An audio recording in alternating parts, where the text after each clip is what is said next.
Bruchim habaim meYerushalayim. I wish I could be saying that. Better yet, Bruchim habaim liYerushalayim. I really wish I could be saying that. Welcome to everyone from Jerusalem, or better yet, welcome everyone to Jerusalem. If not for COVID, that's what we would all be doing, gathering now in Jerusalem to prepare ourselves for the World Zionist Congress. I want to welcome everyone in our Arzenu contingent and thank you for your participation.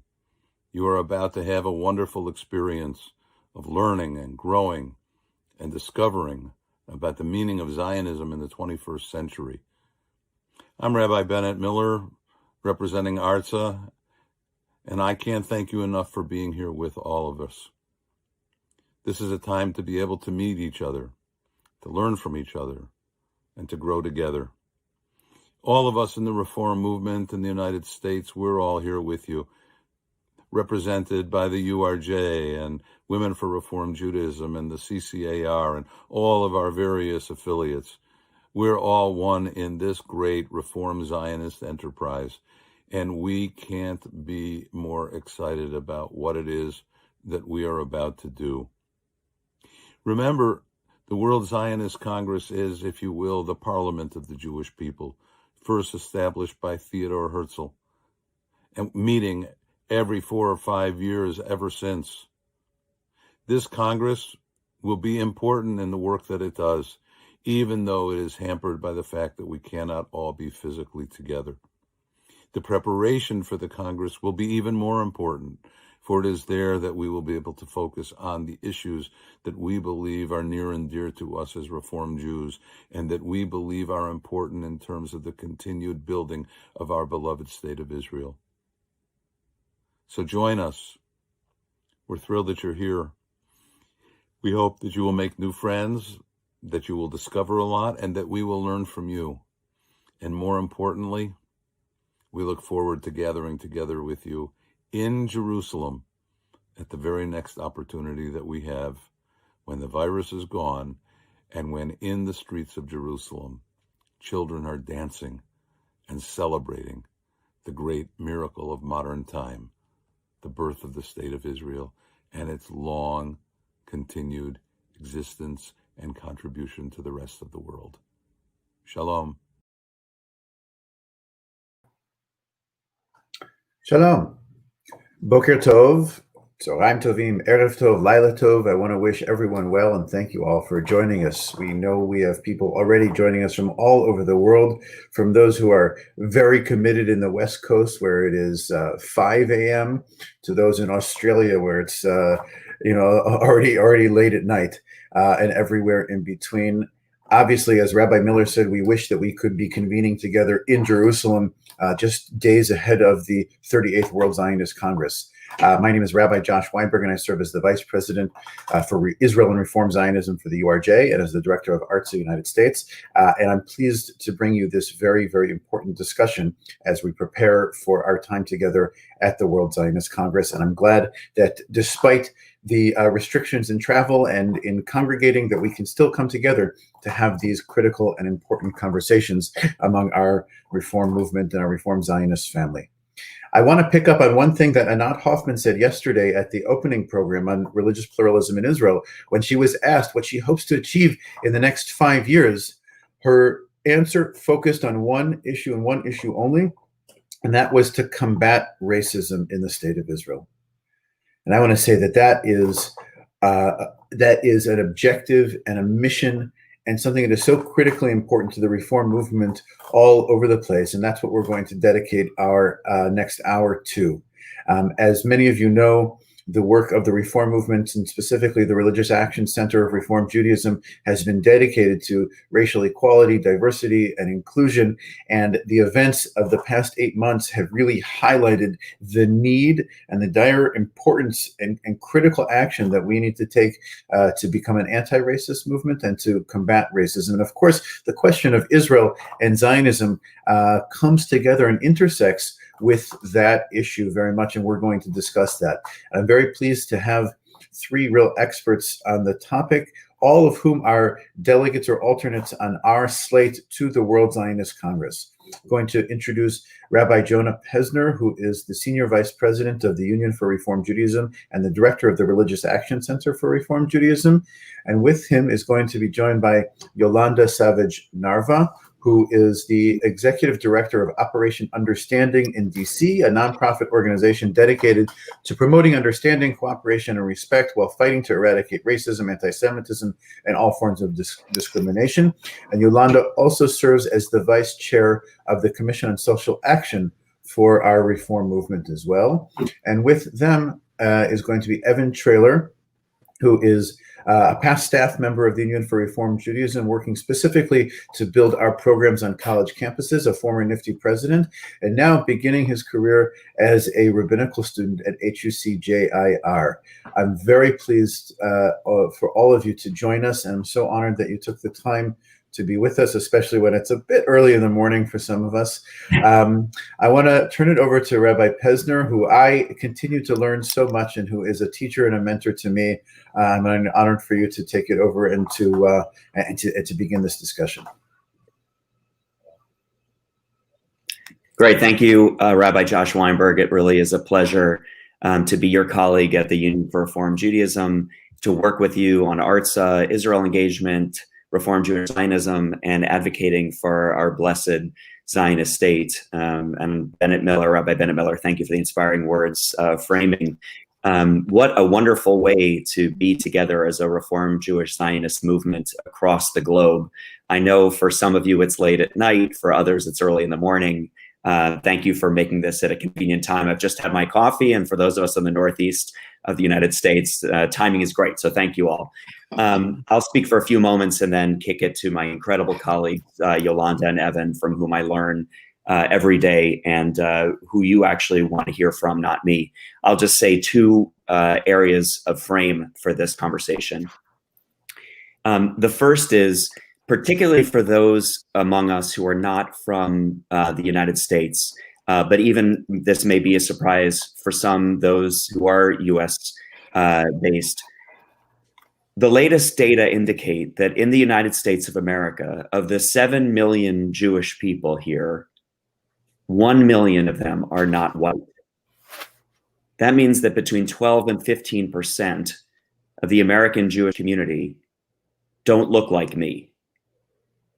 Whether they are Black, brown, Asian, Mizrahi, or any other form of non-white Judaism, the kind of stereotype of the Ashkenormative, like my family, which were Jews from the former Soviet Union, from Russia, who came to the United States in the turn of the century, that's not what the American Jewish community looks like anymore. This data was aggregated and released by a new organization that's a very important entity here in the US, called the Jews of Color Field Building Initiative, led by a Reform Jewish leader named Alana Kaufman, who's a member of a Reform congregation on the West Coast.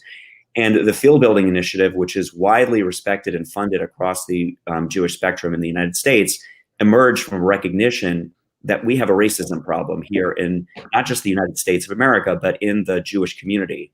Because many people, when they hear that data, they don't believe it. They immediately reject it and say, well, my congregation, my camp, my Jewish community doesn't look like that. 1 in 7 people in my community is not non-white. And that's because we continually in the American Jewish community wind up alienating our own Jewish family. I'm just seeing on the screen, Josh Weinberg, thumbs up if you can still, okay, good. We had a little technical distraction there. Because we wind up in our Jewish community in the United States, kind of reinforcing this self-fulfilling prophecy that we are overwhelmingly white when we're actually not. I say all of that because it's impossible to talk about racism in the United States of America, and particularly Black Lives Matter, without listening to and centering the voices of Black and brown Jews who experience racism, who experience the 400 years of what some call the original sin, to mix metaphors, of the American enterprise, which is the genocide of Native peoples, and then slavery, Jim Crow, and systemic racism, without listening to the Black and brown Jews among us who are actually directly impacted by that racism. So in a moment, I'll stop talking and give it to Yolanda and Evan, who can speak as leaders of the Reform Jewish movement who are directly impacted by systemic racism here in the United States. The other piece that I want to say very clearly is, for those who don't know, most of us do, during that 400 years, the extent to which the Reform Jewish movement, which has been the largest and most diverse denomination in Jewish life in the United States for more than a century, has always cast its lot as a leader in anti-racism work in the pursuit of racial justice. The Religious Action Center, which I lead, was founded by Rabbi Dick Hirsch, who is, of course, the former not only director of the RAC, but also of the Israel Movement for Progressive Judaism when he left Washington, D.C., where I am, and then wound up in Jerusalem to build the Reform movement in Israel. Rabbi Dick Hirsch would famously say that Zionism is a social justice movement and ideology, and he marched across the Edmund Pettus Bridge in Selma with Dr. King. So Rabbi Hirsch understood the intersectionality of being an anti-racist as a Jew, as being a Zionist as a Jew, and here we are today. So it's not just that the Voting Rights Act of 1965 was drafted in our conference room. It's not just that Dr. King used to work in our offices. It's not just that the luminaries of refugeeism, the famous picture of Eisendrath carrying the Torah, the president of the UAHC marching with Dr. King.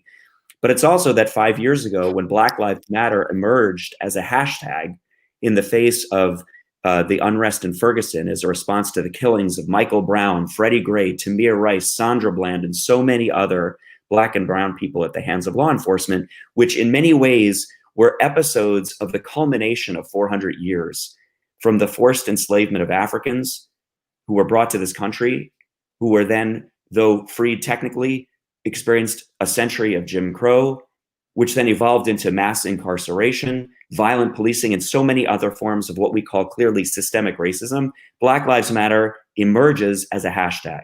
And the Reform Jewish movement 5 years ago casts our lot with that movement, with that idea that Black Lives Matter equally and profoundly. And 5 years ago, an organization called the Movement for Black Lives issues a platform, which is hundreds of pages long, which includes many beautiful statements about equity and equality and racism and racial justice in the United States, but also includes a very unfortunate plank calling Israel an apartheid state and accusing it of genocide. The Reform movement at that time says clearly, we are for racial justice. We stand with the concept of Black Lives Matter, though we reject that platform, that plank of the platform. 5 years later, we double down on our commitment to anti-racism work, both confronting the racism within Reform Jewish congregations and communities, but also advocating for criminal justice reform, voting rights restoration, and a whole litany of other policy prescriptions. And Black Lives Matter reemerges, obviously, with the lynching of George Floyd, and of course, Breonna Taylor and Ahmaud Arbery, and too many more at the hands of law enforcement. Black Lives Matter moves from becoming a hashtag to what the New York Times calls the largest social movement in American history. I want people to pause and savor that. Black Lives Matter is no longer just a hashtag. It certainly isn't a platform. It is what the New York Times acknowledges is the largest social movement in American history. And our people, Reform Jews, white, Black, brown, and everything across the racial, ethnic, and diverse spectrum of Reform Jewish life, have been marching proudly in the streets with the Black Lives Matter movement, along with Americans and US citizens from across the spectrum, because it is this important social movement for racial justice. I say all of that to say, we have on our website a very clear statement that Black Lives Matter is a Jewish value, full stop. We're committed to it both internally within the Reform Jewish community and externally in fighting for policies that will end 400 years of racism in the United States.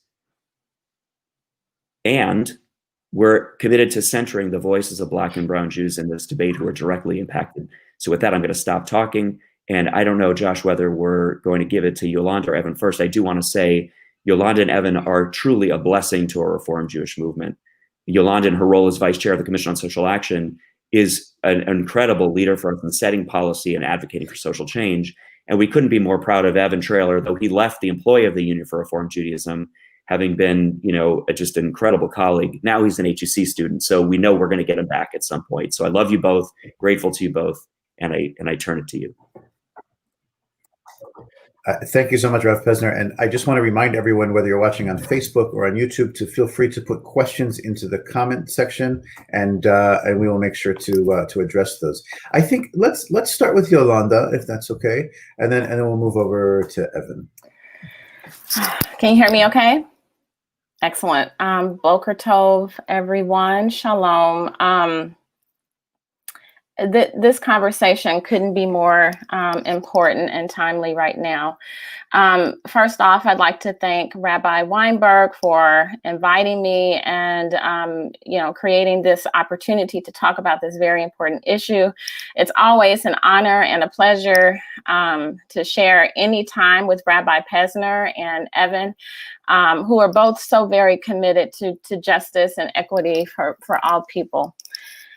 I've thought a lot about this, racial justice, equity, fighting against discrimination, the whole, idea around Black Lives Matter, and thinking about the intersections that I live at. And I live between many intersections.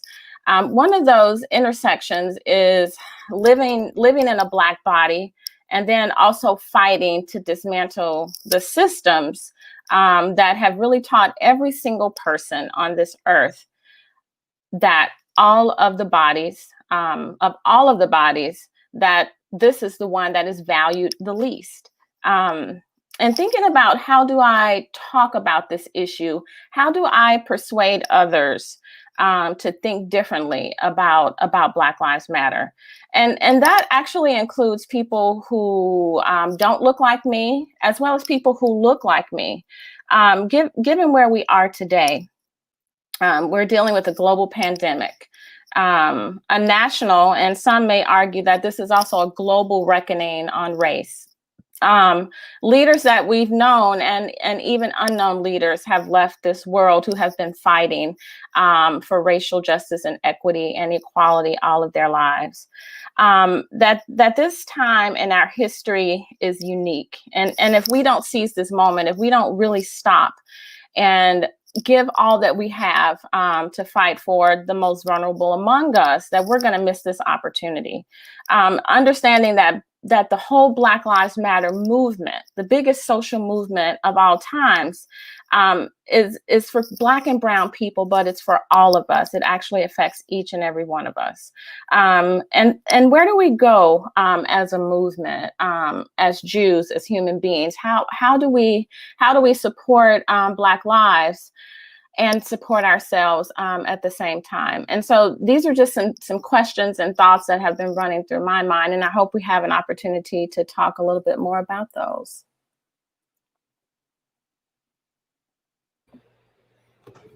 Awesome. Thank you so much, Yolanda. That's wonderful, and I hope that we do get into those very quickly.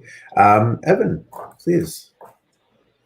Yeah, good morning, everyone, and really great to be with this group and to be having this conversation. So thanks, everyone, for joining.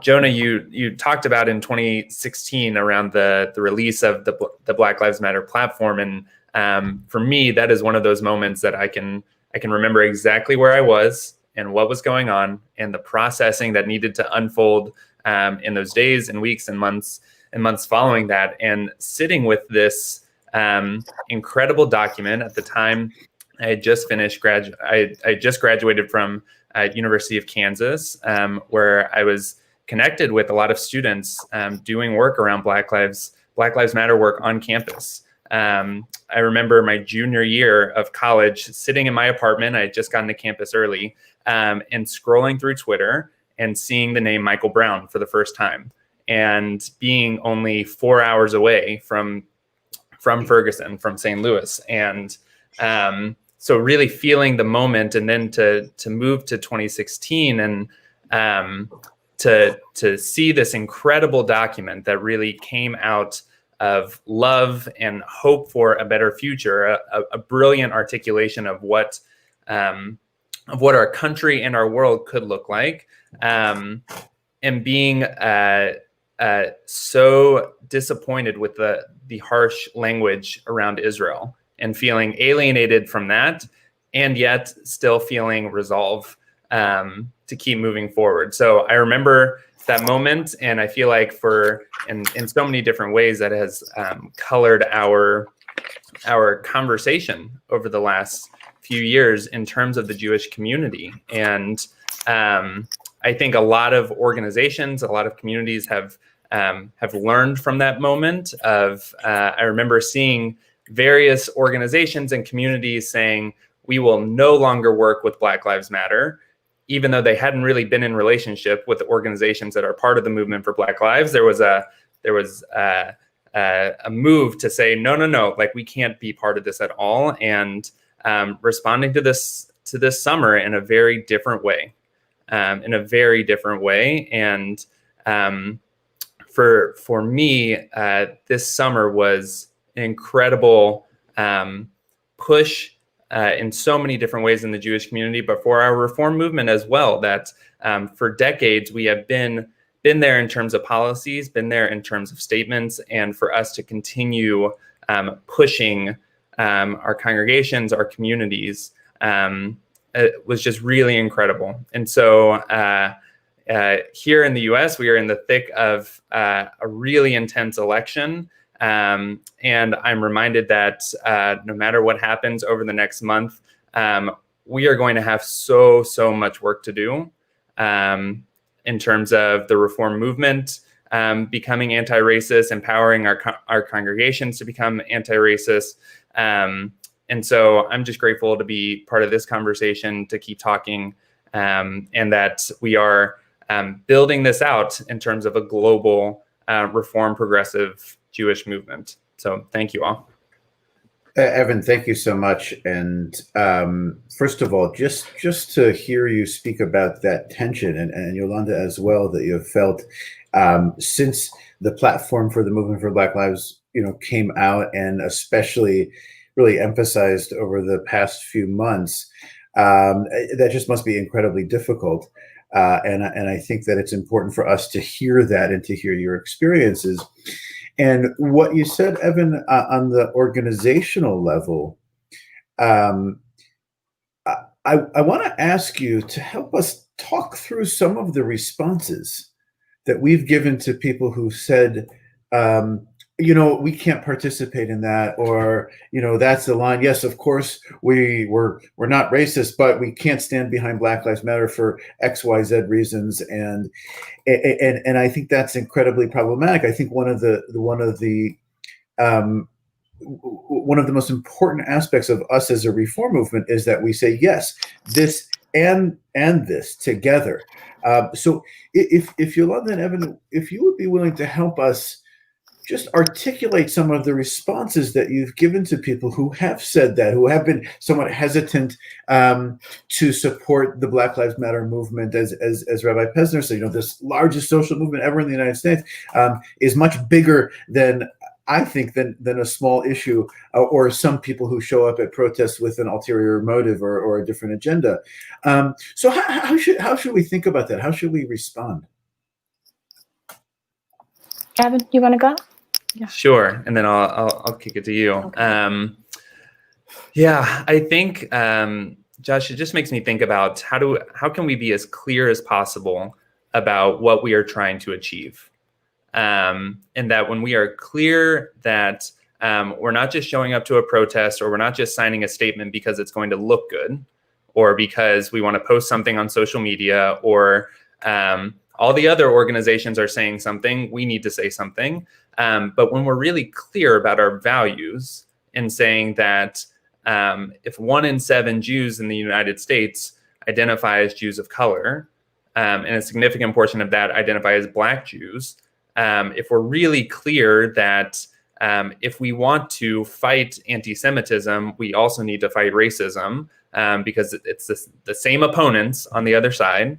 So if we're clear in all of those different areas, I think it becomes a little bit easier when those hard moments come up.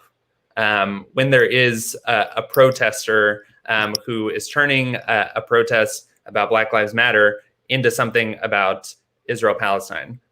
When there is a tough moment on social media when there is a tough moment with white Jews in our community really struggling with how to respond in this moment, when we're really clear about our values, when we're working toward, those tough moments become just a little bit easier, and we don't have to run and hide. We can say, you know what, I am here because Black Lives Matter is a Jewish value. And then we can proceed from there. We can break down a little bit of, okay, what's the difference between different organizations and different movements and individual people showing up in individual spaces. We can break that down a little bit.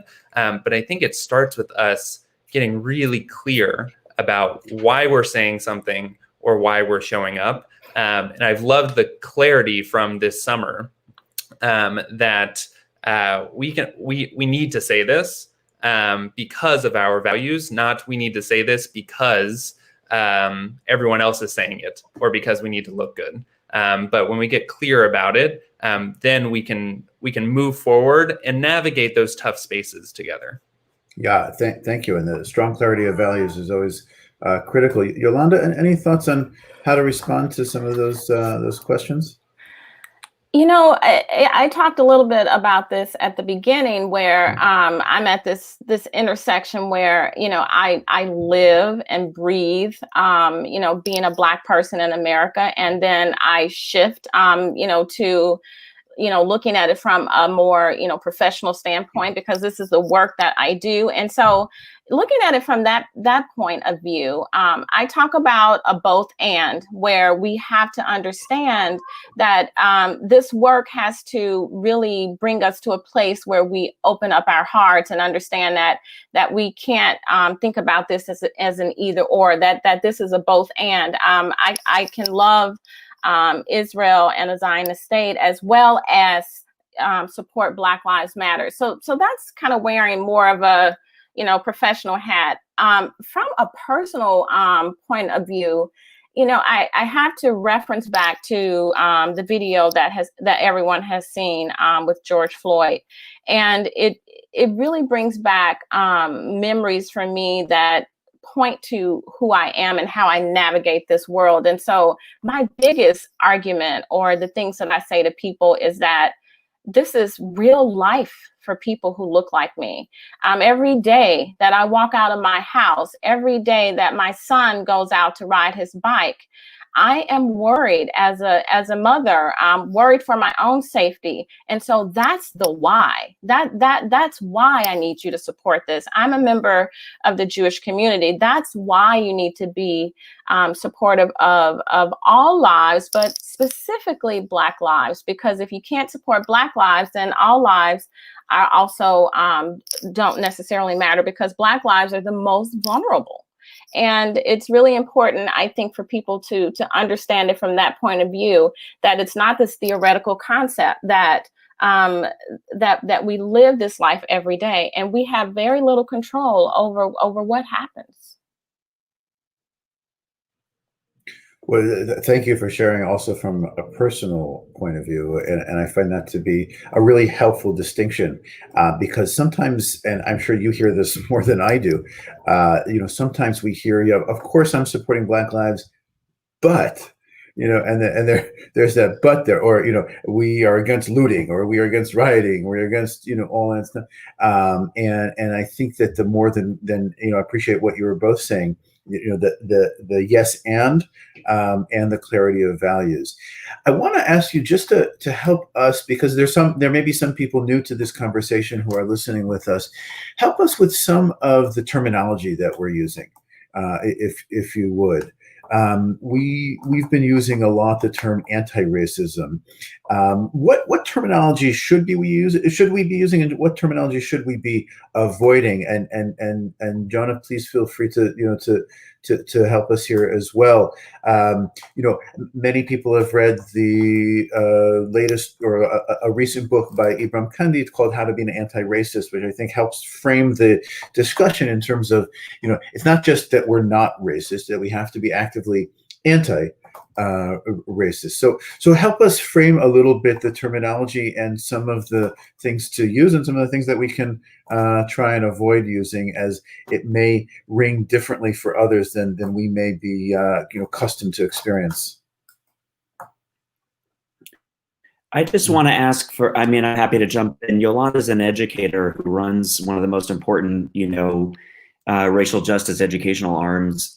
Do you want to weigh in first, Yolanda, on kind of language, terminology? I think, one of the things that I need people to understand is it's not enough to not be racist, right? I think, that's one of the biggest things that I think is important to understand. If you're standing back and you're not racist, I mean, you're not actively involved in being anti-racist or fighting against anti-Black racism. And another term that I think is really important. I think there's a lot of, terminology that we could go through and say, this is, what you should do and what you shouldn't do. But understanding the difference between equity and equality is really important. And so there's this PowerPoint that people use often that has 3 men standing to try to look over the fence. And it's really a powerful image because one man is very tall and can look right over the fence. And then the other men are not, and they actually need different levels of support in order to look over that fence. And so when we think about equity and we think about the last 400 years of deprivation and dehumanization that has happened for Black and Brown people in this country, we have to understand that what we're striving for is equity versus equality. So those are two that jump out for me. And Rabbi Pesner, if you'd like to weigh in on others, that'd be great. Yeah, no, and I love that image and understanding equal is not equitable. So thank you for that. I'll say a couple things. One is really important just to go back to Black Lives Matter. We can't step back from clearly and unequivocally saying, and I loved Evan saying about being clear, Black Lives Matter, and get used to saying it and saying it clearly and loudly. And when someone says to you, but isn't Black Lives Matter anti-Semitic? Or isn't Black Lives Matter anti-Israel? Having the language to push back and to say, no, Black Lives Matter is a value, it's a Jewish value, and it's a value of the humanity of everybody from Breonna Taylor and George Floyd to Michael Brown, Freddie Gray, Tamir Rice, Sandra Bland, and every Black and Brown person who has died, whose body was not valued, whose soul was choked out of their sacred vessel because of their Blackness or their brownness. Full stop.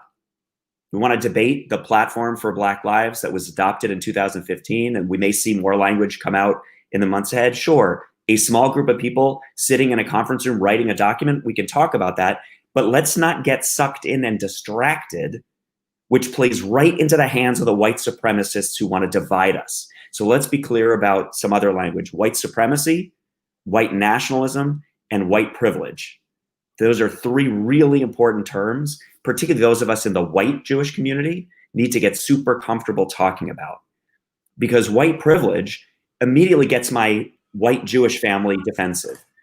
I hear it over and over again. Well, my family came here with nothing and we had anti-Semitism, we overcame and we worked hard, without any recognition of the myriad ways in which, because the founding of the United States was based on a white supremacist ideology, baked into the Constitution, baked into the founding, of course, because we were able, those of us who were immigrant families to the United States, to pass as white, we benefited from those structures and systems that promoted whiteness, that were baked in as white supremacist culture.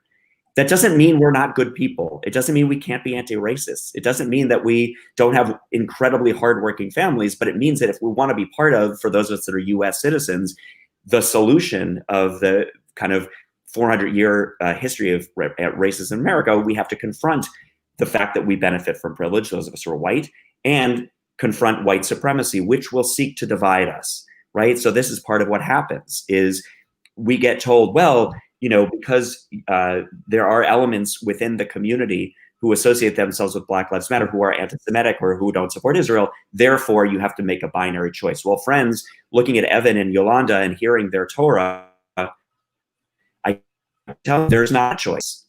Privilege of whiteness to be able to choose where you sit on some of these issues. And the final thing that I'll just say about white nationalism is there is a concrete movement, and the Tree of Life massacre is a real-time example where you have white Christian nationalists who believe that there is a Jewish global conspiracy, Soros-led, to turn America black, brown, and Muslim. So we can't let ourselves get divided as a minority, though some of us who are white benefit from whiteness, we're still Jews. And our safety comes in our solidarity, as Dick Hirsch understood when he founded the Religious Action Center.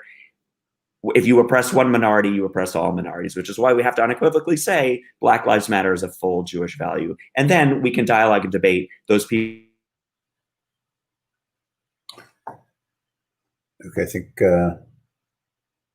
I think, John, you may have frozen for a bit, but what I wanted to do is, okay. Sorry. Good. No, it's okay. And Jonah, can I stay with you on that point, just to pick up on the solidarity aspect of what you were saying? Give us a little bit of insight into what our movement is doing, both on an internal process of how we're looking at our youth movements, our camps, our congregations, and then with some of the coalitions that you personally have been building with other faith-based, anti-racist organizations or social justice organizations, and share with us some of those experiences, because you've also been out on the front lines of this and received verbal attacks or otherwise. Share with us a little bit so that maybe some in our movement outside the United States can understand a little bit about what's happening with us here. Yeah, no, that's great. I'm going to tell a story about advocating for voting rights and criminal justice reform. And then I think to talk about what's happening in our movement, I'd love for Yolanda and Evan to talk about the Juvenation Fellowship experience and some of the anti-racism work and the DEI work, diversity, equity, and inclusion that's happening. Rather than me talk about it, Yolanda and Evan kind of live it. So maybe if you two are willing, but I will tell briefly the story obviously for people that know the Reform Jewish Movement, we've been advocating for criminal justice reform, voting rights, and. I sit on the board of the NAACP, the nation's largest and oldest civil rights organization, founded by white Jewish people and Black Christian people back a century ago, now a much more multiracial fusion movement. But one of our key allies is the Reverend William Barber, who is probably the most iconic and visible African-American civil rights leader in America today. He leads the Poor People's Campaign, a national call for moral revival, which is breathing renewed life into the original Poor People's Campaign. That's what got King assassinated, when he tried to build an intersectional movement that wasn't just anti-racist, but was really about lifting up all of those, whether it was what he called poor whites or all those who were suffering from being low wealth individuals. So we work closely with the Poor People's Campaign. A couple of years ago, we're standing on the mall in Washington. Thousands of people are at a protest. We have speaker after speaker who get up and talk, and the crowd is cheering. Then I get up to do a whole piece on voting rights because of the RAC's history of working on these issues back from Dick Hirsch's time. And in the middle of my speech, some heckler starts screaming, "What about Israel? What about Palestine?" Which is an utter non sequitur and is frankly anti-Semitic to target me just because I stand there as a Jew, that I'm accountable for the policies of Bibi Netanyahu or whoever else, was obviously an act of anti-Semitism. I froze, but thank God Reverend Barber, who is a ginormous Black bishop out of his church in North Carolina, puts his arm around me and holds me and puts his finger in the face of the heckler and says, "For you as a white man to interrupt my Jewish brother and stand here and take the stage from me, an African descendant of slaves to this country, is an act of white supremacy," and shut him down. That's how I understood what Evan was saying earlier about clarity. Get clear, right? There was my African-American brother holding me and shouting down a heckler for having committed an act of white supremacy. If we allow ourselves to get divided, then we give the white supremacists what they want. But I think in terms of the internal work, there's a lot to say about how our movement is confronting racism and inequality in our movement. But maybe Yolanda or Evan, would you guys share some of your lived experience with our work?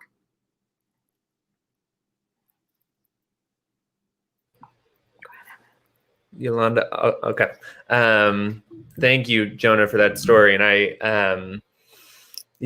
think it is absolutely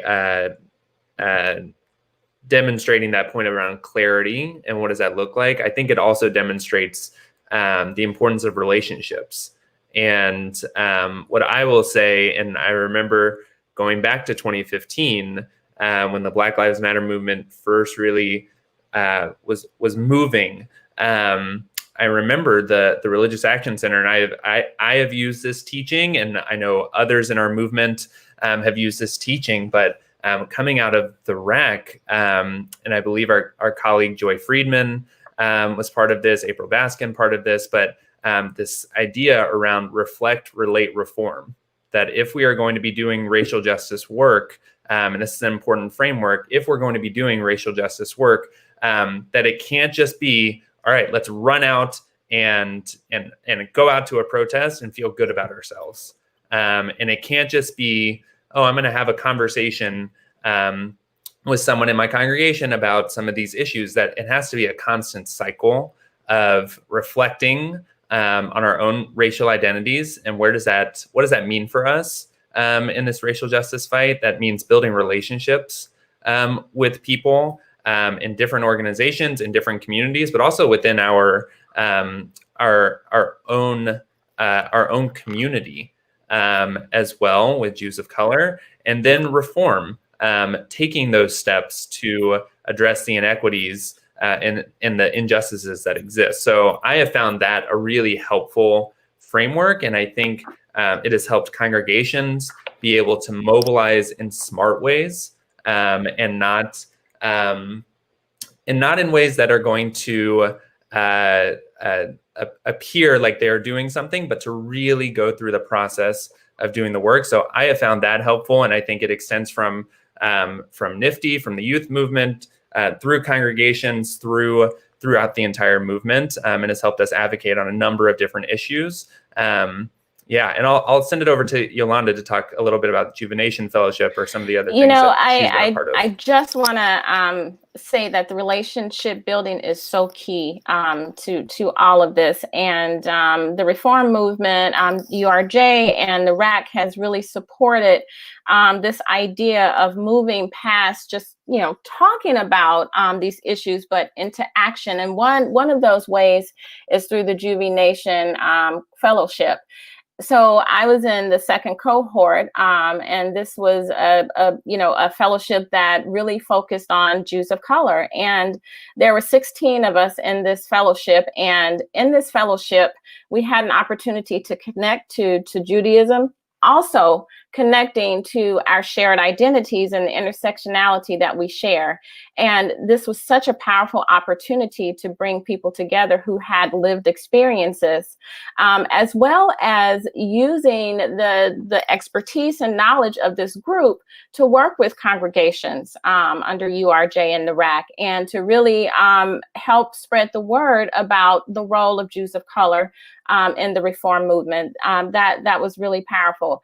Additionally, the RAC has also brought me in as the commission vice chair of the Commission on Social Action, and the DEI work that has gone on there continues today. And so I think it's really important for us to move to that action phase. Having the conversations are really important, but the action piece is where we are today and what really needs to happen in order to move this needle forward. We have to seize this moment in time. Thank you so much, Yolanda, and indeed, inspiring leadership. Just for people who may be hearing this for the first time, the Juvenation Fellow, you said this is a fellowship of the Union for Reform Judaism to bring in and develop leadership among different people who have, as you said, intersectional relationships, Jewish and Black, Jewish and LGBTQ. So is that correct? Just to make sure. Mm-hmm. Well, good. And when you say DEI, maybe just explain that for everybody so that we're all on the same page.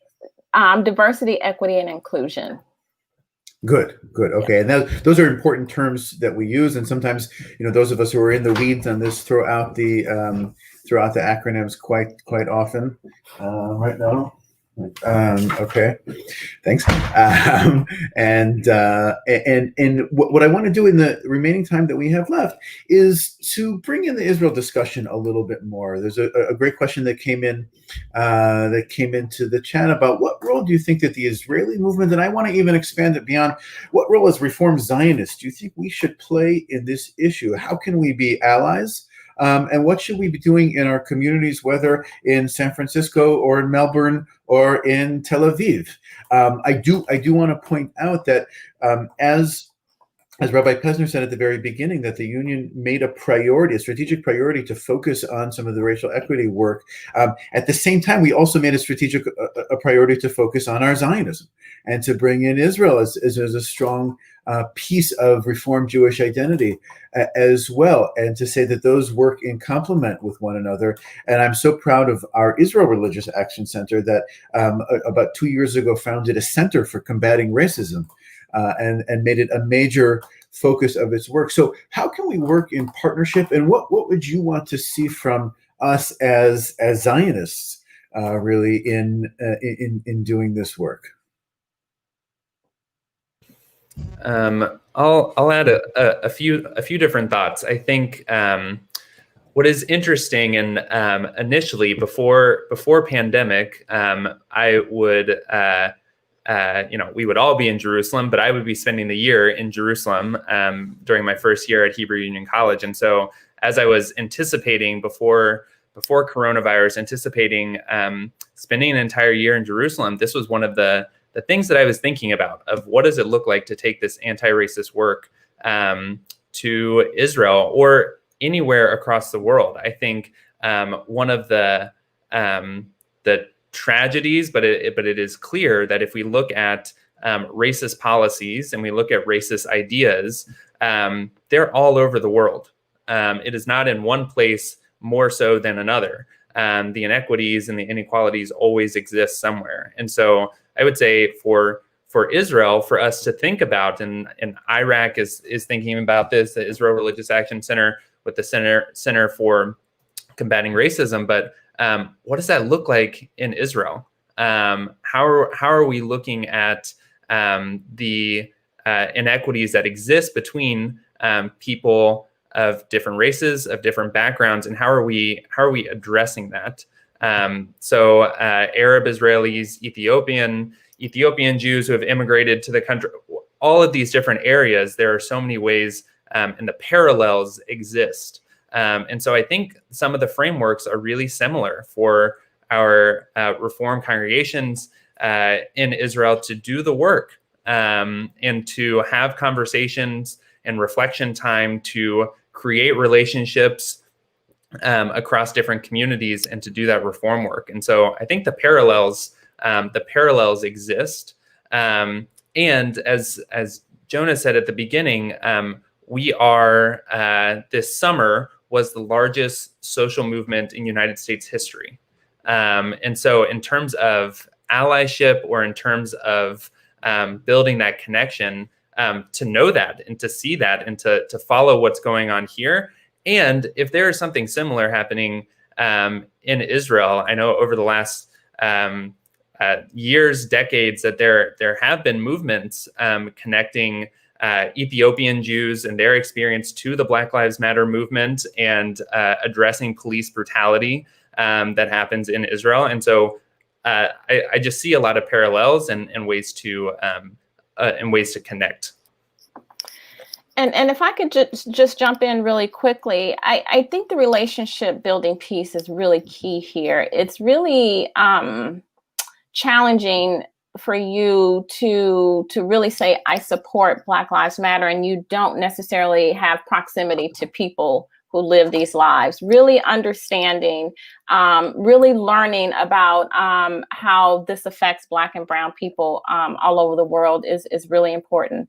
I also talk about this concept called mirrors and windows, and using, the analogy of a mirror, hold it up and looking at the things that you need to change. What kind of biases do you bring to this, and how do you address those? I mean, we all have implicit biases, but I'm talking about understanding the explicit biases that you bring and addressing those, and then continuing to do the work, the windows piece that's external and outward facing, being involved in the community in some way. And I think those are really concrete ways that that everyone can get involved and do the work that we need to do to make this world a better place for everyone. Yeah, I think that's an incredible message for us, especially just coming off of this high holiday season where we spent so much time doing that cheshbon nefesh, or that introspection, where we look and examine our own implicit biases. And that's been, you know, sort of revelatory for me as I listen to you, Yolanda, and you, Evan, and others who have said, wait a second, you do have these issues, and you do need to look both in the mirror and in the window. I love that metaphor. And then we have to do that work. With a few minutes that we have left, I want to make sure that we get to some suggestions for resources as well. And I want to give Rabbi Pesner a chance to respond also to the question about, you know, about where Israel comes into this. So let's do that. Let me turn to you, Jonah, and then we'll begin to wrap up. Yeah, just real quick. And although what I'm about to say, people are going to say you can't do that real quick. I think that God bless Reform Zionism, because it has the potential to be transformative and redemptive in this conversation, because we actually have a stake in the ground of what we think the Jewish state ought to embody as a light into the nations. We choose to be Reform Jewish Zionists on purpose. And I think that there is kind of this existential fight within the Zionist community between the kind of Herzl generation that is all about Jewish defense, Jewish protection at all costs, and that's the priority. And the Herzlian view of the world is ascendant. But for those of us that are students of Echad Ha'am, who really understood the Zionist enterprise about the Jewish state embodying all that was good in prophetic Judaism, in the kind of values and the sacred traditions of our people for thousands of years, so that the idea of Jerusalem, the idea of Eretz Yisrael and Medinat Yisrael would be the transformation of the world as it is, which is parched with injustice, to the world that it could be, right? Overflowing with abundance for everybody. That's why I think Dick Hirsch famously said, Zionism is a social justice ideology, right? It isn't just about protecting Jewish lives. So that, to me, has implications. The more the reform movement in Israel can help transform the state to look like the state that we aspire for it to be, in the same way that we who are here in the United States, look, we're very unhappy and angry about many of the policies that have passed in the US around racism and injustice over the last 4 years. We don't renounce our citizenship. We just double down on our commitment to transform this country. So too in the state of Israel. So we can walk and chew gum at the same time. We can clearly and unequivocally say Black Lives Matter, full stop. And we can advocate for the Israel of our dreams, the Reform Jewish Zionism that our forebears fought for, and that, frankly, those of you on the front lines in Israel, whether you're, you know, my blessed soul sister in this work, Noah Satat, who, if it weren't for her great work, it would be hard to get out of bed in the morning, right? And all of you who work with Noah, because it is about transforming the state of Israel to be the anti-racist state in the same way we want the United States to be the anti-racist country that we hope it can be. So we can get there, and I actually think you all in Israel have a critical lever. Yeah, that's such a powerful message, I think, Jonah. Thank you. And as Evan and Yolanda and you know, we're sharing how people are sometimes asking the question of how can you support Black Lives Matter? I get also how can you be a Zionist, and how can you support the state of Israel that does that? And exactly what you just said, Jonah, is I think is the answer to that. That, you know, let's define our values, let's define our Zionism, let's define what it means to be anti-racist as well. In the 2 or 3 minutes that we have left, where can we go for more? Where can we go to learn more? Where can we go to, whether it's read or to listen?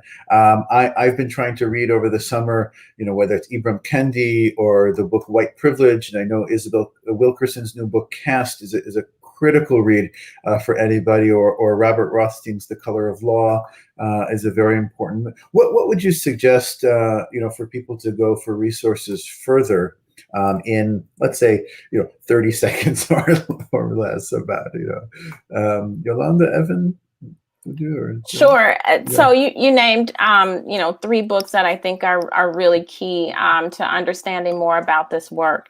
Ibram Kendi's Stamped from the Beginning is another book that is really powerful. And I would go back in time, actually. James Baldwin's The Fire Next Time. It sounds like he's talking about what's happening today. And so, these are 2 that come to mind for me. There are a lot of podcasts to listen to as well that I think would be, would really give some insight into different parts of the structural racism that has been set up in this country. Thank you.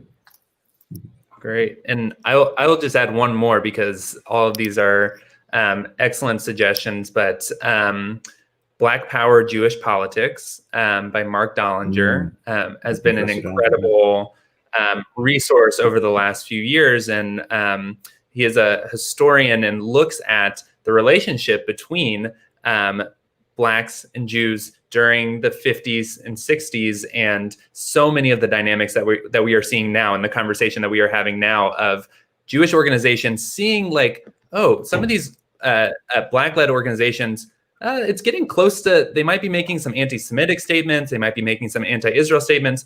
We're not going to say anything because we want to stay in coalition together, but so just a lot of history repeating itself. And so really insightful work.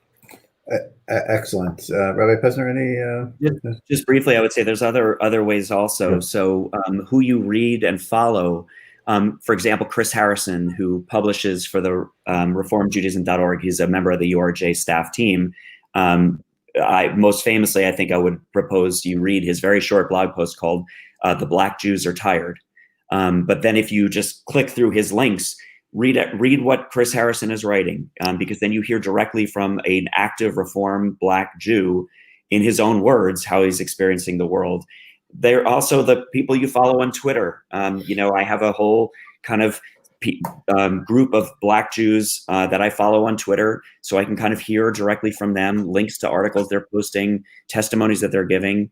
I think there are alternative ways through social media to really kind of get proximate, even lacking for some people, direct relationship. Obviously better to do what Evan said earlier, which is be proximate, get in direct relationship with people so that we're hearing from and learning from one another. But secondarily, social media, I think, is a good one. Last pitch for a podcast now I'm listening to, How We Got Here, which is a Vox Media podcast. It kind of lays out this history in a very compelling and powerful way. How We Got Here by Vox Media. Yeah, and I'll just echo for our Hebrew speakers. There's a wonderful program actually by our friend Tzvika Klein, who did that on Galei Tzahal radio in Hebrew to talk about these things and interviewing Jews of color from the United States in the Israeli media. So that is important as well. Unfortunately, our time has come to an end. And let me wish you and extend my deep, deep gratitude to you, Yolanda, to you, Evan, to you, Jonah, for sharing of your own personal stories and helping to teach and educate all of us on this critical and important issue. My gratitude to you also for being representatives of our North American Reform Movement and our United States movement on our slate for the World Zionist Congress as we go and try to implement our values in the political process that is the World Zionist Congress, as we represent to our Israeli national institutions. And thank all 3 of you for all that you do all the time. And my hope is that we can come together literally, B'Shana Haba B'Yerushalayim, next year in Jerusalem to continue this work and this discussion. Toda Rabba.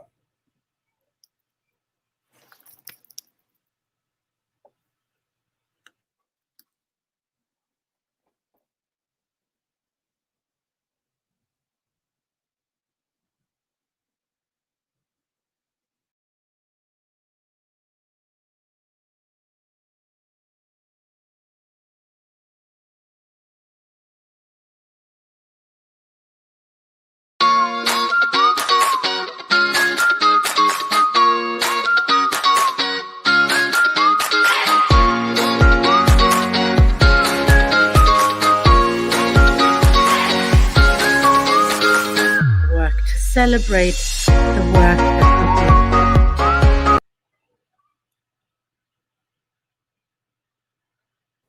Dearest friends, like you, I had hoped that we would be gathering right now in Jerusalem. And instead, I'm speaking to you from the sanctuary of my synagogue in London. And while we are disappointed not to be together, there is nonetheless a lot we can celebrate. And so let me take the opportunity for the next few minutes to share a little bit about the success of our work, to celebrate the work that we do, to celebrate in particular the last 5 years of development and growth. Let me begin by expressing my gratitude to my predecessor, Rabbi Larry Englander, on whose counsel I can continue to rely. And also a big thank you to all my fellow officers, without whom the work of Arzenu would not be happening. The last 5 years have been years of transition and continuity. We continue to stay loyal to our mission, partnering with our local constituents to promote Zionist activities in our congregations around the world, and ensuring that Reform Jewish values and interests are represented in the governing bodies of the national institutions of the State of Israel. But there have also been transitions.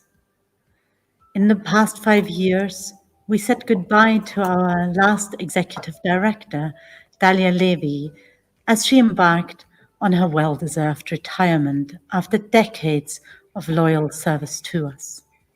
What a celebration it was in 2018 at the Vada Poel at the Zionist General Council, when not just our representatives from Arzenu, but representatives from political organizations across the spectrum celebrated Dalia for her achievements.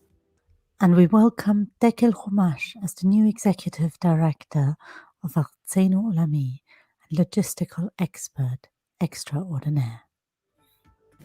We continue to rely on our veteran leaders from across the world who inspire us and give wise counsel to ensure that we continue in their footsteps.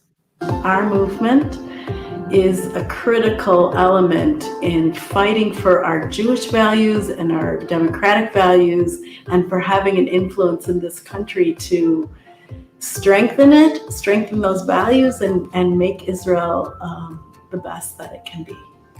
It's our job to bring more and more votes and more people that can actually change the discussion towards a more liberal, pluralistic Israeli society. The more power we have around the table, the more we can push for agendas that we believe in, whether it's in Tikkun Olam issues, whether it's issues regarding the West Bank, Judea and Samaria, any and all of the issues that are very important to our friends abroad. We're a part of the game, and because of our strength, we are actually a very essential actor within this arena. But we have also seen a transition. When I took up office in 2017, I made a commitment to bring more women and young people into the Zionist organizations. For me, it's amazing to be here, to be part, and to feel that my heart is here. My favorite part of being here with Arzenu is to share with those incredible women from all over the world, women of Reform Judaism, and to be conscious on how we could impact in a more pluralistic Israel issues. I had no idea what this would be.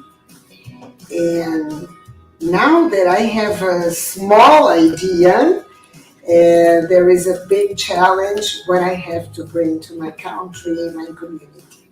I think it's really important to be a part of Arzenu because as diaspora Jews, we should really be engaging with Israel. And this is a great way for us to realize our values and our beliefs. Part of my Zionism is being critical of Israel and wanting to improve Israel. I'm a Zionist because I believe as a progressive Jew, I have a responsibility to make the state of Israel be a state that lives up to the values that we as progressive Jews hold. I'm a Reform Zionist because I believe that Israel has a long way to go, and I want to be part of the process in making it the Israel that I want it to be.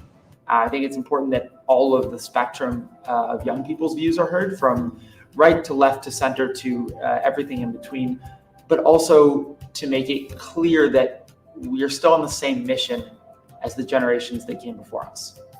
One big takeaway from the conference was definitely feeling really empowered to go home and do more in terms of Israel and in terms of Zionism. This conference has really empowered me to act. Thanks to the additional funding from Keren Kayemet Yisrael, we were able to expand our activities in the past 5 years significantly. It has been my privilege to be able to visit all the regions in which we have Arzenu constituents. I haven't quite succeeded in visiting every Arzenu constituent, but from Australia to South Africa, from South Africa to South America, from South America to North America, and to Europe. It has been my privilege to be able to learn in situ about the realities that our constituents face. As we gather for the 38th World Zionist Congress, we are painfully aware of the absence of a dear friend and dedicated leader. Paula Edelstein, who died just a few weeks ago, was the first executive director of Arzenu. But her contribution went far beyond just Arzenu, extending to the wider Reform, progressive and liberal Jewish world, the Zionist movement at large, and Israeli society. We can honor Paula's memory by carrying on the work that she was so dedicated to and passionate about. As we looked back at the past 5 years of growth and development, we shall look forward to the next 5 years. Yes, there are challenges that lie ahead, but with every challenge come many opportunities. Let us rise up to the challenge. Let us utilize every opportunity presented to us. And in that way, let us honor Paula's memory. Let us start our work today.